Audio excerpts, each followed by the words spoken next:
अस्सलाम वालेकुम दोस्तों आज की वीडियो में बात करेंगे कि कप्तान के खिलाफ साइफर हमला नाकाम। इमरान खान के खिलाफ साइफर हमला नाकाम हो गया है। कुछ लोगों का ख्याल है कि पीटीआई को हमने तोड़ दिया है, पीटीआई के लोगों को हमने डरा धमका कर पीटीआई से अलहदा कर लिया है। पीटीआई अब कमज़ोर हो गई है, इमरान खान की सियासत ख़त्म हो गई है। लेकिन दोस्तों ये उनकी बहुत बड़ी भूल है। 9 मई का ड्रामा भी फ्लॉप हो गया है और आखिर में बचता है साइफर। तो दोस्तों ये साइफर वाली कहानी भी फ्लॉप हो चुकी है।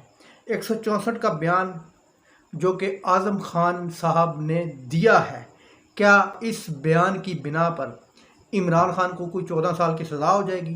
तो इसका जवाब है एब्सोल्युटली नॉट। ये 164 का बयान किसी दौर में इसहाक डार साहब ने भी दिया था। क्या इसहाक डार को किसी अदालत ने आज तक पकड़ा? किसी कानून ने इसहाक डार से पूछा? कोई भी कानून इसहाक डार पर लागू हुआ? इसहाक डार आज भी मौजूद है और आपके मुल्क का वज़ीर ख़जाना है। तो ये 164 का जो बयान है जो कि आज़म खान से ज़बरदस्ती लिया गया, इसहाक डार और आज़म खान के बयान में ज़मीन आसमान का फ़र्क है। इसहाक डार ने तो जनाब बयान दिया था, लेकिन आज़म खान ने जो कि साइफर पर बयान दिया है, ज़ाहिर नहीं हो रहा, नज़र नहीं आ रहा कि आज़म खान ने खुद दिया है। कोई इसकी वीडियो मौजूद है, ना कोई सबूत है, ना कोई उस पर कोई साइन है, और ना ही आज़म खान ने सामने आकर खुद ये कहा है कि जनाब मैंने बयान दिया है।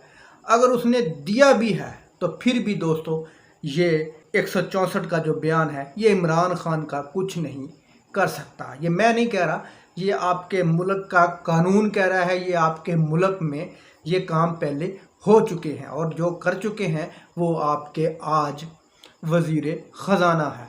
तो साइफर वाला जो हमला था वो भी नाकाम हो चुका है दूसरे हमलों की तरह। वो एक अलग बात है कि ये इमरान खान को ना तो 9 मई में गिरफ़्तार कर सकते हैं, ना ही ये साइफर में गिरफ़्तार कर सकते हैं जो कि अब इन्होंने ड्रामा बनाया।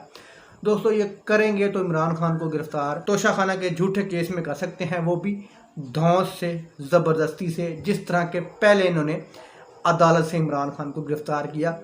उसके अलावा कोई कानूनी जवाज़ इमरान खान की गिरफ़्तारी का नहीं बनता। जिस तरह के हमारे मोहतरम एक जज साहब ने बगैर इमरान खान के वकील को सुने आज एक फ़ैसला सुनाया है। मैं सलूट करता हूँ उनके जस्टिस को, मैं सलूट करता हूँ उनकी जो फेसबुक पर या टिकटॉक पर जो उनकी वीडियोस हैं उनको, कि जनाब बड़े ही इस मुल्क को एक हीरे जज, हीरे काजी इस मुल्क को मिले हैं। इस चीज़ पर मैं सल्यूट करता हूँ।